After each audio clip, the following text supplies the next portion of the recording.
Oke, di video kali ini saya akan membahas lagi ya tentang masalah silik OJK bagi para orang-orang yang gagal bayar atau mungkin disebut dengan galbay pinjol. Nah, sekarang informasinya sudah makin jelas ya, di mana ternyata pinjol itu tidak masuk silik OJK, dan ada juga yang masuk silik OJK. Jadi kebanyakan pinjol, tapi kebanyakannya pinjol itu tidak melaporkan ke silik OJK. Kalau nilai kredit kalian tuh buruk atau gimana lah, kalian macet. Tapi ada berita buruknya juga nih teman-teman, yaitu pinjol yang bekerja sama dengan bank, mereka akan tetap masuk ke silik OJK. Makanya gak heran ya jika selama ini yang gagal bayar atau gagal bayar di Ada Kami, tiba-tiba muncul siliknya di atas nama Bank Jago. Nah, berarti Ada Kami ini bekerja sama dengan Bank Jago yang menyebabkan status kalian galbay, kreditnya macet, dan itu dilaporkan sama Bank Jago. Jadi banyak pinjol-pinjol itu yang sudah bekerja sama dengan bank, yang menyebabkan mereka itu melaporkan ke silik OJK. Nah, sebenarnya kalau misalkan itu nggak masuk silik OJK, tapi kalian tuh cuma masuk ke database mereka, atau mungkin di blacklist dari AFPI-nya gitu. Mereka kan punya perkumpulan yang namanya AFPI, yaitu pengaturan dari peer-to-peer lending.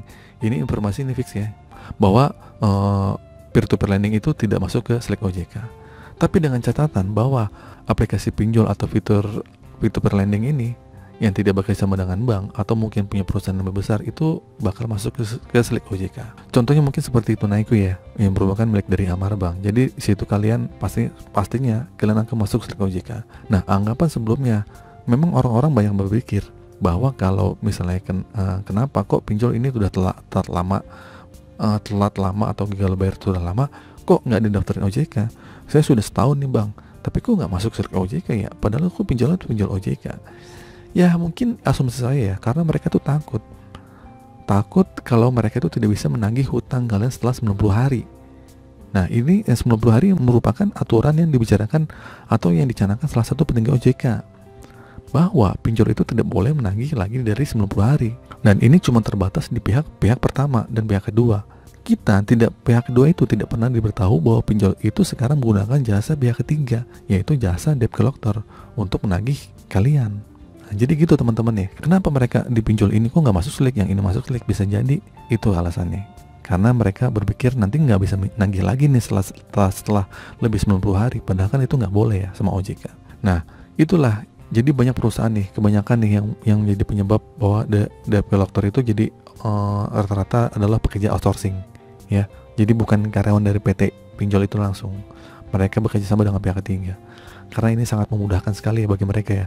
Karena ada celah aturan di sini gitu kan, yang boleh menagih setelah 10 hari itu bisa dilanggar. Tapi itu kan antara pihak pertama dengan pihak kedua. Nah, pihak pertama si pinjol, pihak kedua adalah nasabah, yaitu kalian. Jadi tidak ada klausul tentang pihak ketiga atau DC lapangan outsourcing ini. Nah, inilah ya kenapa membuat pinjol ini bisa aman dari teguran OJK, karena bukan mereka yang menagih, tapi adalah pihak ketiga, yaitu DC tersebut. Jadi si pinjol itu akan lepas dari aturan itu, karena aturan ini dia kalah-kalahin sama mereka. Jadi makanya ketika ada pelanggaran seperti itu, yang dibebankan hanyalah DC-nya, pihak ketiganya, bukan aplikasinya, ya nggak? Oke, jadi gitu teman-teman ya, semoga informasi ini bermanfaat. Jadi mungkin kalian harus berpikir secara bijak lah, ingin mengajukan pinjaman, di mana ada pinjol yang bekerja sama dengan bank, ada pinjol yang tidak bekerja sama dengan bank. Oke, kalian harus ketahui dulu ya, agar kalian tidak terjebak pinjol-pinjol tersebut. Pinjaman online itu penuh risiko, dan tentunya juga melakukan pinjaman online itu pasti ada bunga dan risiko-risikonya lah. Jika teman-teman ya telat bayar atau gagal bayar, saya saranin ya, jika teman-teman tidak butuh-butuh banget, teman-teman tidak dianjurkan banget lah untuk pinjol. Kalau bisa, teman-teman itu pinjam ke keluarga aja, ke kerabat terdekat aja ya, jangan sampai terjebak pinjol.